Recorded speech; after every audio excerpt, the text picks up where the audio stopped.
Nós vamos refletir hoje sobre o tema que a gente tem conversado, que é: deixa a esperança acontecer. Deixar a esperança acontecer para uma nova vida. Deixa a esperança acontecer para uma nova vida. Os acontecimentos atuais nos trouxeram para perto de uma realidade que a gente passa a vida inteira tentando se afastar dela. A realidade que os acontecimentos atuais trouxeram para perto de nós foi a nossa mortalidade. Quando eu digo mortalidade, o que eu quero dizer?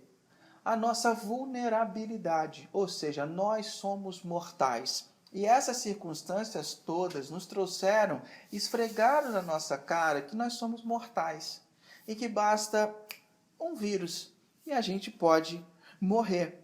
Nós somos extremamente vulneráveis. E essa questão, quando a gente se encontra tanto ou num velório ou perto de um acidente, você pode perceber, talvez, se você passou de carro por um acidente grave, a sua conduta ao longo da viagem muda. Você pisa menos no acelerador, não é verdade? Você começa a andar mais sossegado. Até alguns dias depois porque você fica estarrecido com a realidade de que poderia ter sido você. Poderia ter sido você naquele ambiente. Então, quando a gente se depara com a nossa vulnerabilidade ou com a nossa mortalidade, isso faz a gente repensar e reinterpretar o nosso tempo. Como é que nós estamos gastando o nosso tempo, com o que nós estamos gastando o nosso tempo, faz a gente repensar o nosso amor pelas coisas ou pelas pessoas. Será que deixamos claro para as pessoas que as amamos da forma correta? Será que nós falamos o necessário para as pessoas que nós as amamos? Será que nós dedicamos tempo suficiente àqueles que nós amamos? Quando essa vulnerabilidade chega, nós revemos as oportunidades. Eu não deveria ter feito isso, não deveria ter feito aquilo, eu poderia ter feito de outro jeito.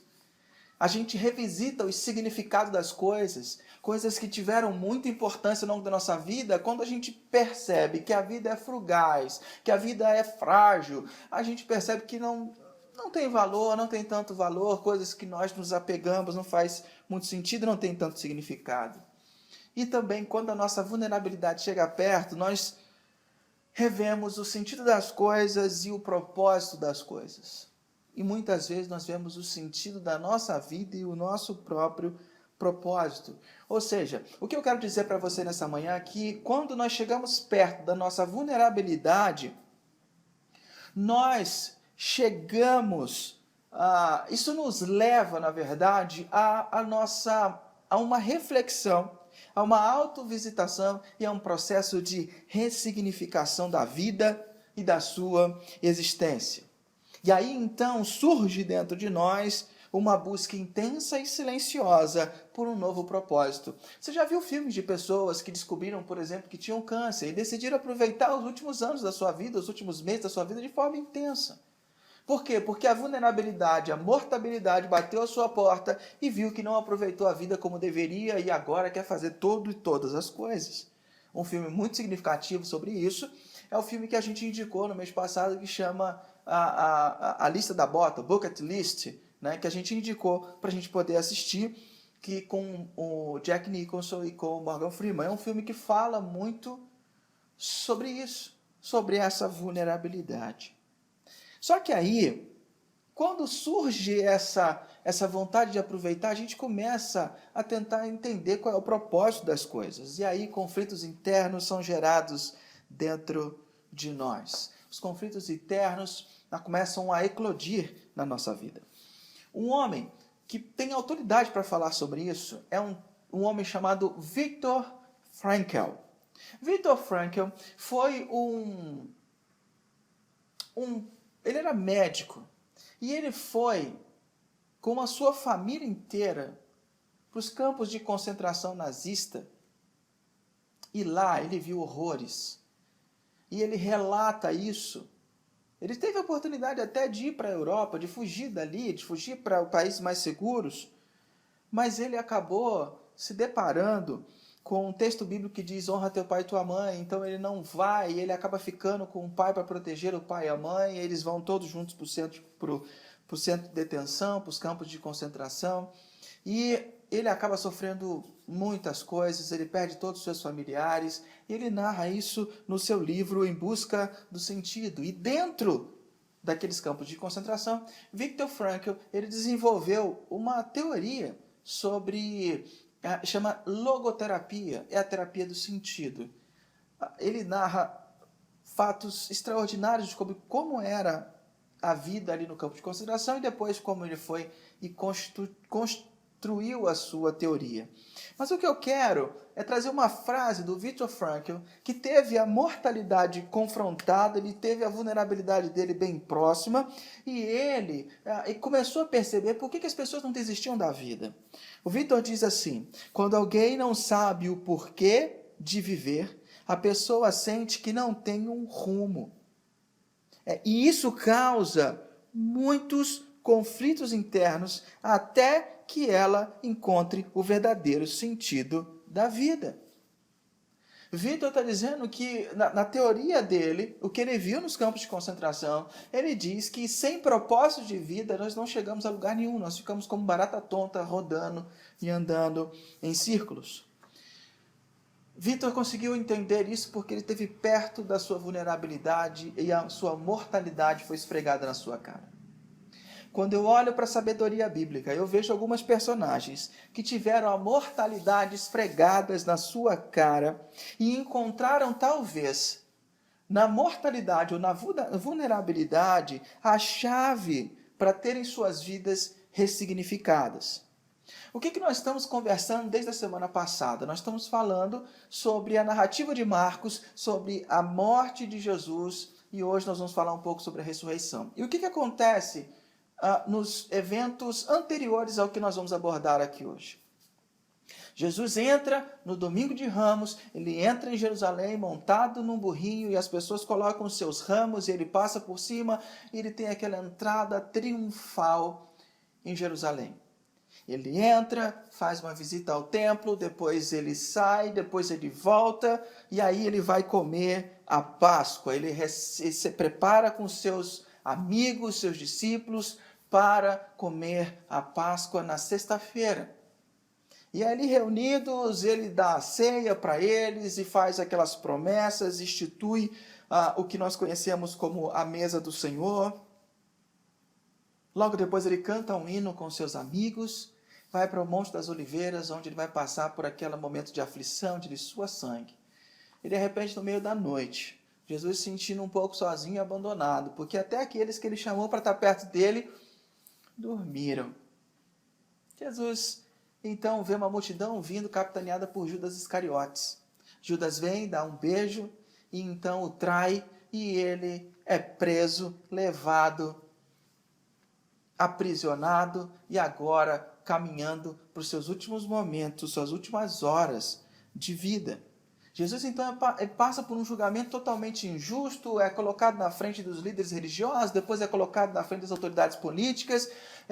Então, Pilatos faz aquele esquema, lava suas mãos, joga para o povo, joga para a torcida então pede crucifica-o, com muita raiva, com muito sangue nos olhos. Jesus, então, ele apanha, toma chibatadas, coloca-se uma cruz para ele carregar, e ele tem que passar por o chamado de Via Crucis. Ele vai até o Monte da Caveira carregando a sua cruz. Em um momento, ajudado por José de Arimateia, que é convocado da multidão para carregar a sua cruz, ele é colocado no Monte das Oliveiras, aquele monte chamado Monte da Caveira, e ali ele é crucificado. Passado algumas horas, o dia fica escuro. Jesus não aguenta mais, dá um brado, diz: está tudo consumado. E morre.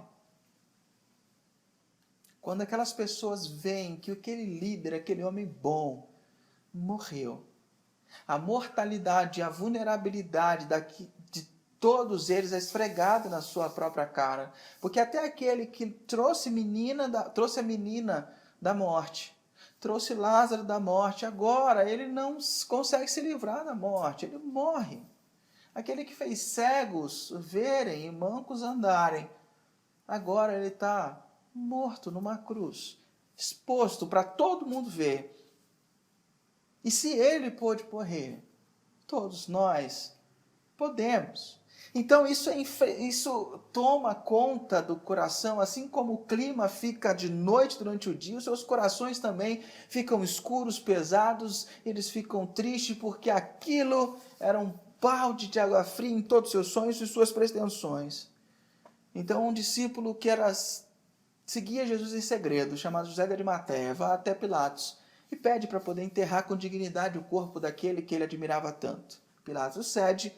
Ele pega um lençol, envolve o corpo de Jesus, já estava começando o sábado, terminando na sexta-feira, então eles colocam Jesus dentro de um túmulo, selam com uma gigante pedra, como era de costume, e então a angústia fica no ar. A angústia se estabelece. E agora, o que será de nós? A história continua em Marcos capítulo 16, versículo de 1 a 3. Eu quero ir por partes com vocês, que diz assim. Quando terminou o sábado, Maria Madalena, Salomé, Maria mãe de Tiago, compraram especiarias aromáticas para ungir o corpo de Jesus. No primeiro dia da semana, bem cedo, ao nascer do sol, elas se dirigiram ao sepulcro perguntando umas às outras: quem removerá para nós a pedra da entrada do sepulcro? Eu quero caminhar com você sobre esse relato dessas pessoas que tiveram a sua vulnerabilidade esfregada na sua cara e como eles reagiram. E aí eu quero verificar alguns princípios para nós. A primeira coisa que eu vejo nesse texto aqui é que essas mulheres, elas foram para o túmulo de Jesus porque elas talvez queriam fazer um gesto de carinho e de amor e de devoção àquele que dedicou tanto tempo à vida delas. De frente com essa mortalidade, elas passam por um momento de redefinição. Porque se você olhar para os dados sociológicos daquela cultura, os judeus, eles não embalsamavam o corpo. Não era costume deles fazerem isso, mas elas vão fazer isso de uma maneira para demonstrar sua devoção e cuidado com a morte daquele que os amou tanto em vida. E só que quando elas se dirigem ao sepulcro, é engraçado porque elas já vão com uma dúvida no seu coração. Vocês perceberam? Elas já vão com uma dúvida, dizendo, tá, nós vamos lá, mas o sepulcro está fechado. Quem vai remover a pedra para nós? Remover a pedra era muito mais difícil do que colocá-la. Por quê? Porque tinha um sulco talhado na rocha, então quando você colocava a rocha ali, ela encaixava e não dava para tirar com facilidade. Você imagina algumas mulheres que são mais fracas fisicamente do que os homens, como é que elas iriam fazer isso? E elas estavam em menor número. Mas mesmo com essa impossibilidade, elas vão vislumbrando uma esperança que de que alguma forma elas conseguiriam prestar essa homenagem. Havia esperança contra as probabilidades.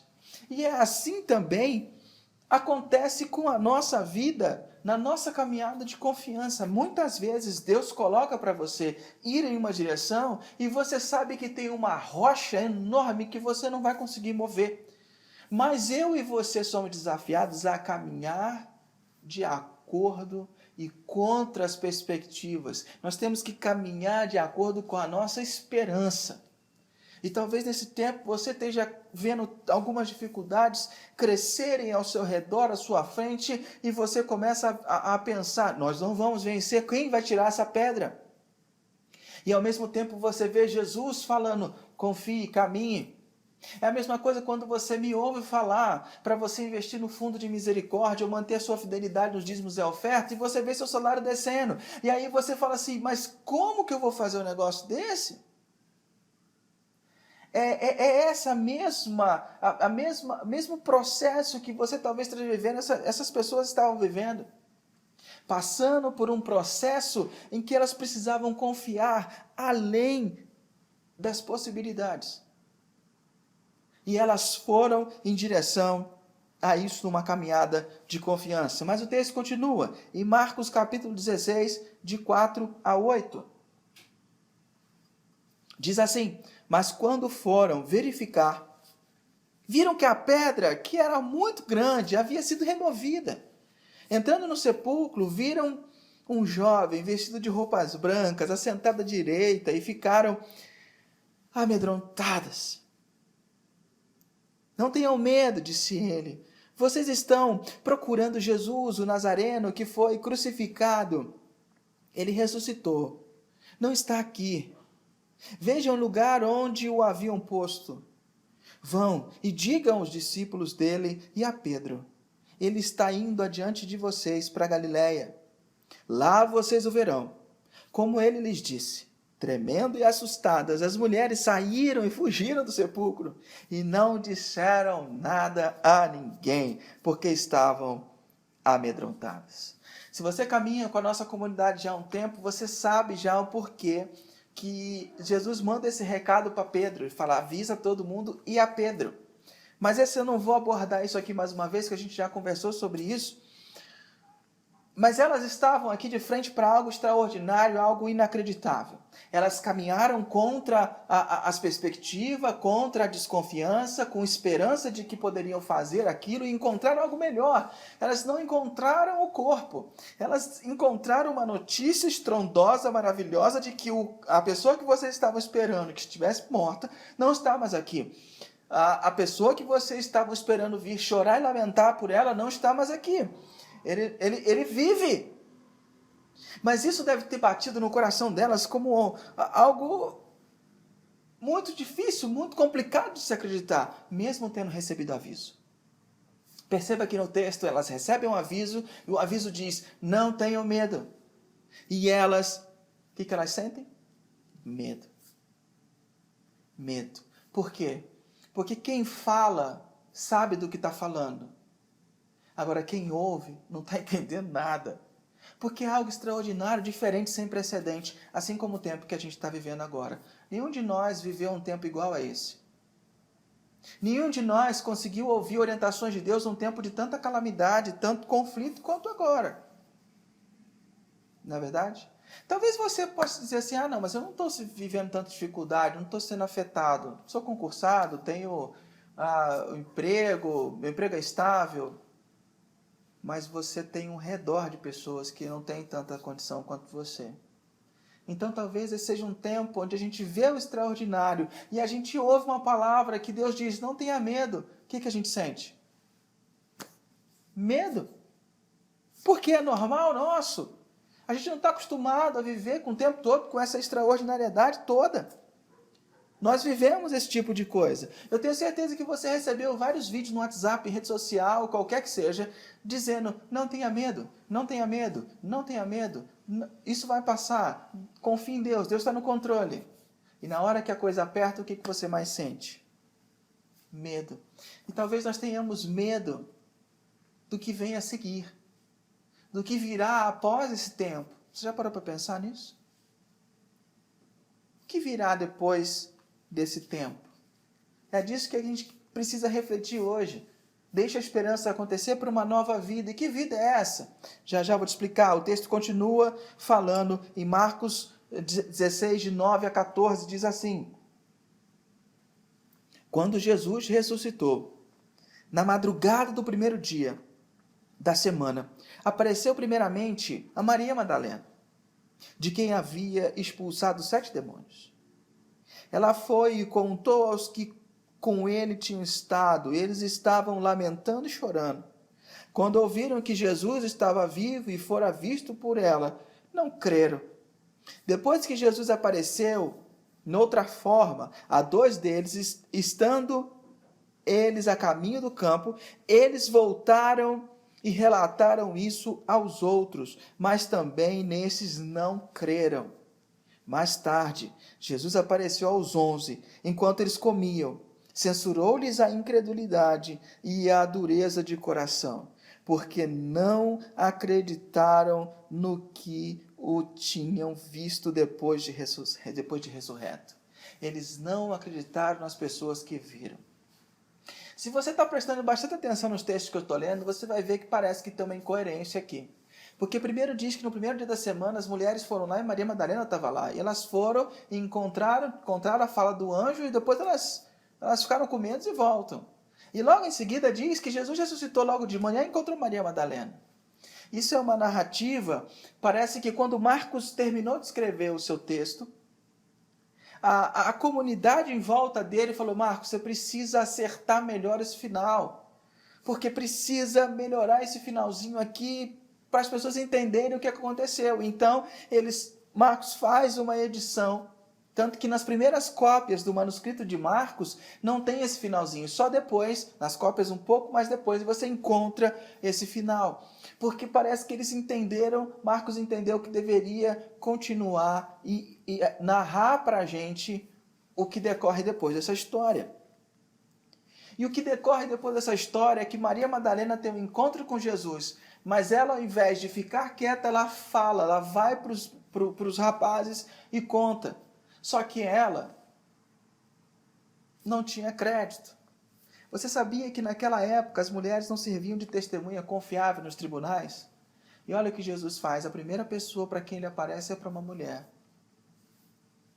É para desacreditar mesmo o testemunho, né? Mas ele aparece para essa discípula. E essa discípula leva a mensagem. E eles não creram. Depois Jesus aparece para mais 2 pessoas no campo. E eles também não creram. Então Jesus aparece para todo mundo e diz para eles: olha, vocês precisam começar a acreditar. Jesus censura a incredulidade deles. Faça um exercício comigo agora, queridos. Avance na sua vida aí. Talvez 5. Quem sabe 10. Quem sabe 15 anos. Ou 20 anos na frente. Imagina você há 20 ou 15 anos na frente. Você olhando para agora para trás, para a sua vida de hoje. Eu queria te fazer uma pergunta. Você vai conseguir se orgulhar das suas decisões que você tomou no agora? Daqui a 15 anos, você vai olhar para o ano de 2020 e vai dizer: as minhas decisões no ano de 2019, 2020, 2021, 2022 me dão orgulho. Foram as melhores decisões que eu tomei na minha vida. O divisor de águas da minha história foram naqueles anos onde eu mudei radicalmente a minha vida, onde eu revi meus conceitos. Você consegue olhar para trás e analisar dessa forma? Porque, querido, presta bem atenção, a falta de significado no que fazemos é o mal da nossa era. E quando não vemos significado na forma que vivemos, nós entramos em colapso, que é o que está acontecendo com várias pessoas nesse tempo de reclusão, de restrição de mobilidade, restrição de contato físico. Aqueles homens e aquelas mulheres que viveram a morte e a ressurreição de Jesus tiveram que se reinventar diante desses 2 eventos, a morte e a ressurreição.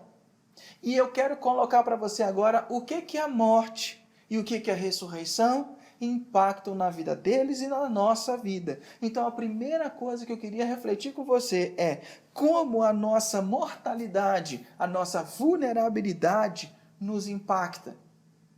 Como isso nos impacta? E eu quero dividir isso em 3 grupos de pessoas: os mais jovens, a geração do meio e os mais velhos. Assim eu quero abordar todo mundo que está aí assistindo.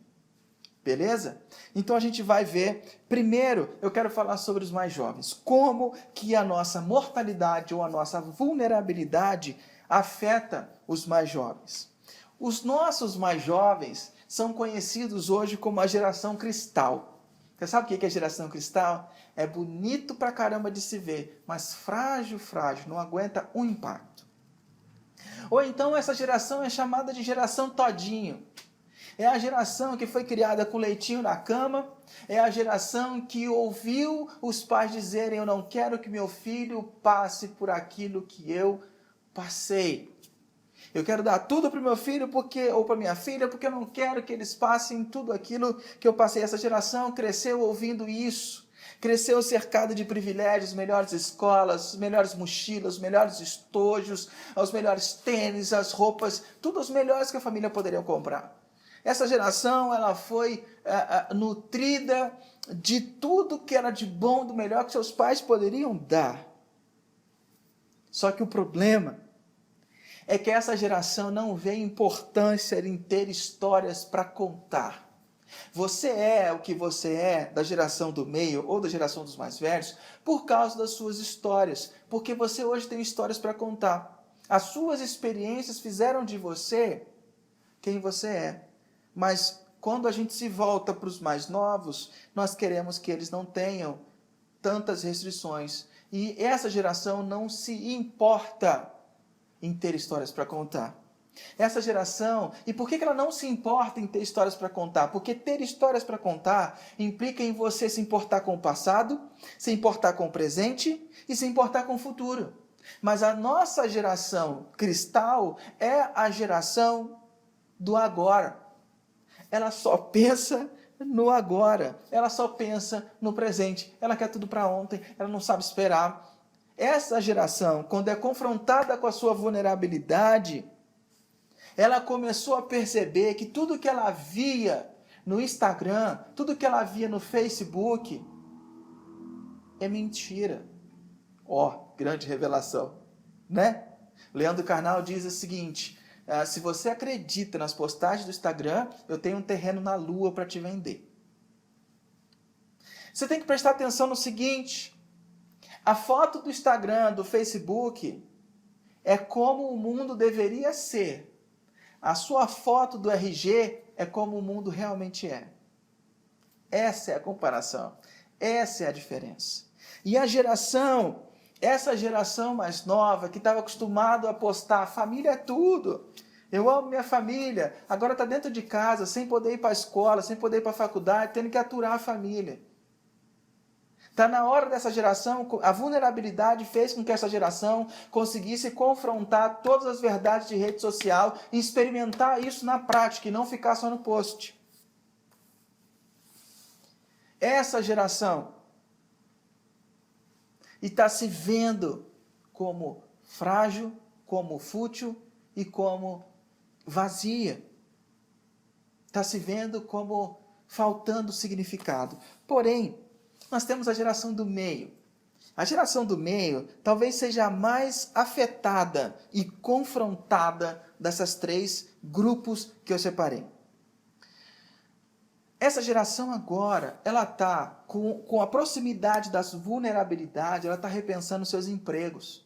Ela está repensando a sua vida profissional, suas escolhas que foram feitas para a vida, agora entraram em xeque.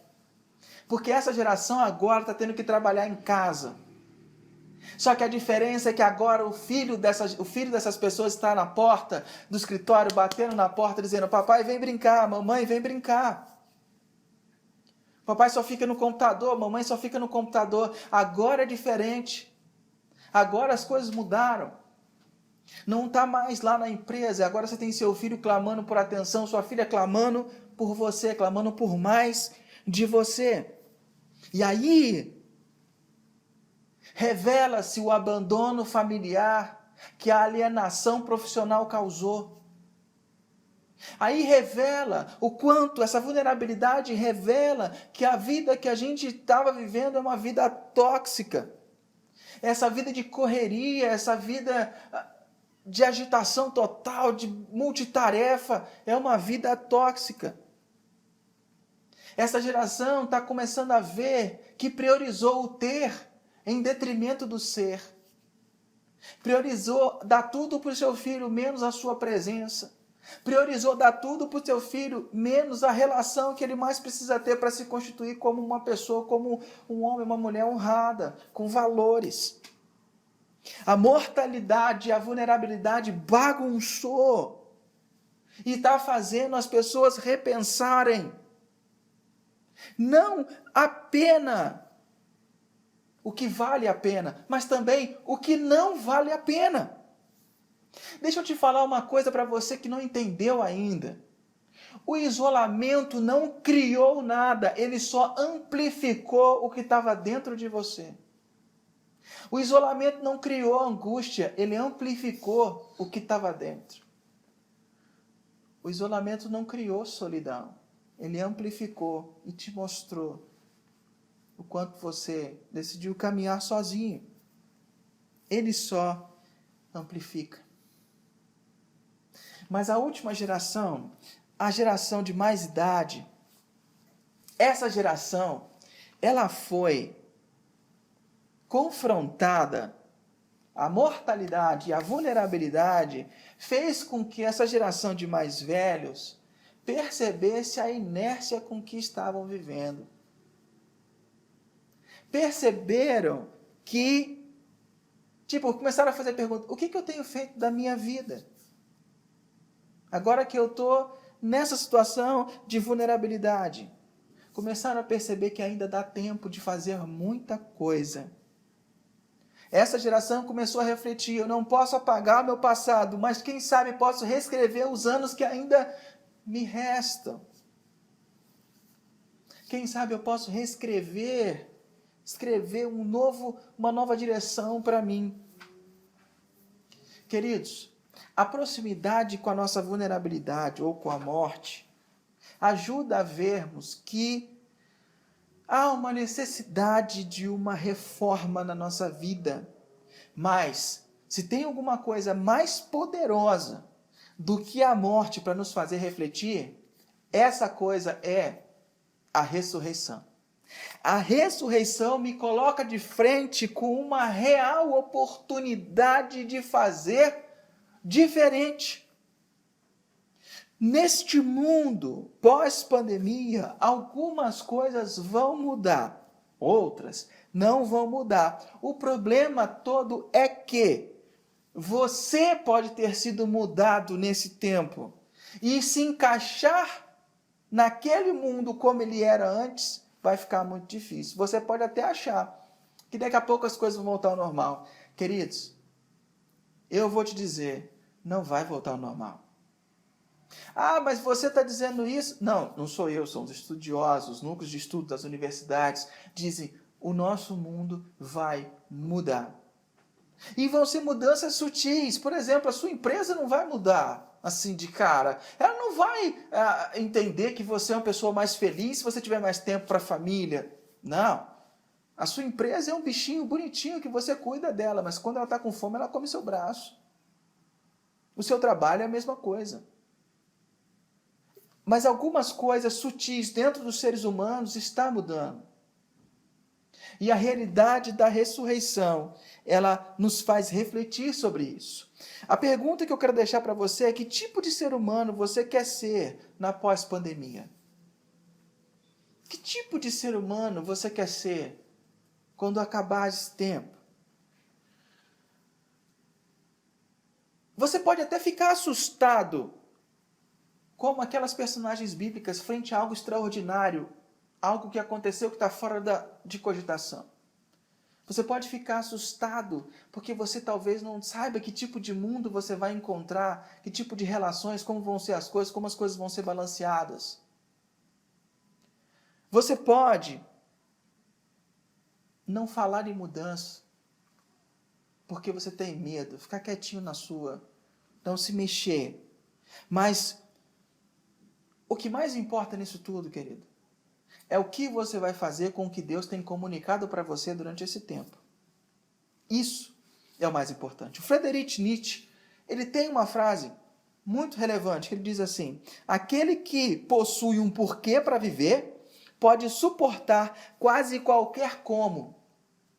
Eu vou ler novamente para você. Aquele que possui um porquê para viver, pode suportar quase qualquer como. Muitos dormentes com essa vida tóxica, com essa vida de correria, agora despertaram. Estão sendo sacudidos. O estilo de vida frenético, consumista e egocêntrico foi balançado.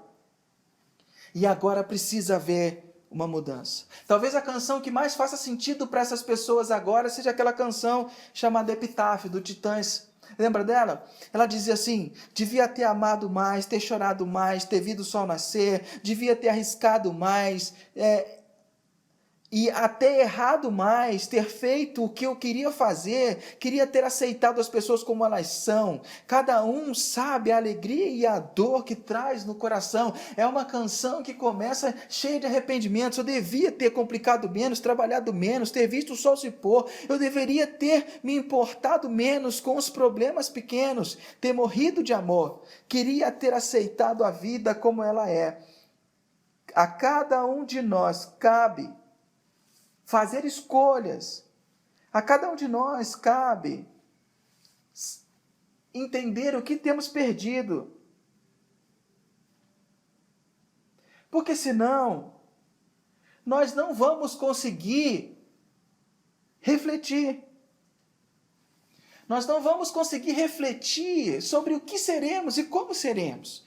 E isso é muito importante. Isso é a parte, talvez, mais importante da nossa vida.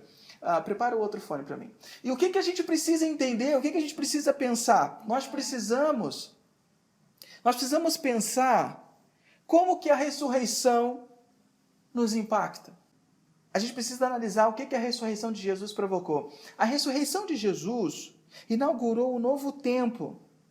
E a dívida que foi contraída pelo ser humano, junto com Deus, foi paga. Ou seja, mudou-se o nosso destino. Antes de Jesus, nós morreríamos e sofreríamos a morte eterna de separação com Deus. Agora, com Jesus, um novo caminho se abre. Quando ele ressuscita, ele inaugura, não só ele pagou a dívida, se ele não tivesse ressuscitado, ele pagou a dívida, eu ia morrer sem dívida, então eu não ia só morrer. Acabou. Mas quando ele ressuscita, ele inaugura um tempo que a vida após a morte de uma vida com Deus, numa vida com Ele, uma nova história, um novo destino para nós. Novo destino, não de destino traçado, mas um novo horizonte. A gente tem um lugar para ir. Não só não sofreremos a morte da separação de Deus, mas também para aqueles que a morte de Jesus foi de substituição, para aqueles que a morte de Jesus foi uma morte em que tomou o seu lugar, passa agora a ter uma vida substituída, uma vida substituta, uma vida nova. Então, deixar a esperança acontecer significa o que para essas três gerações? Para os mais jovens, deixar a esperança acontecer, meus queridos mais novos, significa sair da ilusão da autonomia e aprender com os mais velhos. Se você que é mais novo, sair dessa ilusão, dessa independência toda, dessa autonomia e decidir aprender lições com os mais velhos, é bem provável que você consiga estabelecer uma nova vida para esse tempo pós-pandemia, que você consiga viver uma vida diferente com efeitos da ressurreição. Porém, eu sou bem honesto, é bem provável que vocês mais jovens não se dobrem a isso e acabem permanecendo como vocês estão e vão permanecer as mesmas pessoas para o tempo da pós-pandemia. Só que eu tenho um aviso para te dar. O mundo vai estar mudado. E nós precisamos nos adaptar. Nós precisamos saber que tipo de pessoa nós seremos. Agora, a geração do meio, essa geração tem uma grande oportunidade de mudança e reestruturação para uma vida melhor, para uma qualidade de vida mais intensa. Essa geração, a geração do meio, ela tem a possibilidade de repensar sua vida, de repensar suas prioridades a partir dessa vida tóxica de correria que viviam. Para alguns, algo que foi tirado há muito tempo foi devolvido hoje, que é o tempo. Nesse momento, vai desafiar essa geração a se abrir para algumas novas oportunidades. Talvez se importar mais com o ser do que com o ter. Essa geração vai ter a sua relação com a família repensada. A relação com os filhos. Tem gente que está relatando que eu vou mudar de profissão.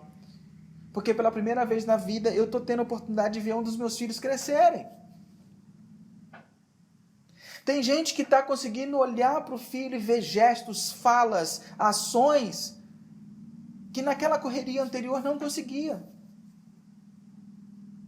Tem pessoas que estão repensando a sua vida de forma profunda. Tem gente que está repensando a criação dos seus filhos. Parar de dar tudo, parar de se preocupar com ter e se preocupar em formar essa criança, se preocupar com o ser. Essa geração do meio pode repensar a sua relação com o trabalho, rever empregos, rever carreiras, rever decisões, rever posturas, rever os caminhos que te fizeram chegar até onde você está. Por conta da possibilidade de uma nova vida, você pode se refazer, se reinventar, mesmo que tenha que pagar um preço alto sobre isso. E por último, a geração de mais idade. Como que a ressurreição impacta essa geração de mais idade? A ressurreição, a possibilidade de uma nova vida. Essa geração de mais idade, ela pode repensar sobre como será a sua vida a partir daqui. Como serão seus últimos anos. Aproveitar mais a vida, viajar mais, revisitar sua vida sexual, porque você viu a morte perto. Isso pode gerar para você uma nova perspectiva, aproveitar mais e não chegar mais no final da vida e recitar a música epitáfio: devia ter, devia ter, devia ter. Se você devia, você tem que fazer. Qual a relação disso com a ressurreição de Jesus? Querido, não sei se ficou claro, mas quando Jesus ressuscita, com ele vem uma promessa de uma nova vida. E essa promessa gera um novo começo. E talvez a pandemia venha nos lembrar dessa nova oportunidade que a ressurreição de Jesus nos trouxe. A construção da vida de uma forma que se aproveite melhor e mais alinhada com o Criador. Que tipo de pessoas seremos no tempo da pós-pandemia? Que tipo de pessoa você será para essa nova vida? Nós não conseguiremos ser como éramos. Muitos de nós foram mudados para sempre. Alguns verão o mundo e perceberão que terão que ser diferentes. O mundo à sua volta está mudando e vai mudar mais. E esse mundo que mudou vai demandar um novo tipo de gente. A grande questão é: seremos um novo tipo de gente melhor ou pior? Essa é a questão. Quando eu me deparo nesse domingo da ressurreição e comparo com esse tempo que a gente está vivendo, Jesus nos deu uma segunda chance, uma nova oportunidade de viver. E agora que a nossa vulnerabilidade foi esfregada na nossa cara, talvez isso seja um sacolejão para a gente se voltar para a ressurreição de Jesus.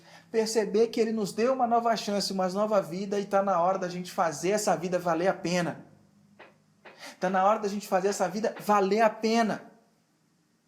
E essa vida nossa vai valer a pena quando eu me conecto com Deus Criador e ajusto os meus parâmetros com o dele.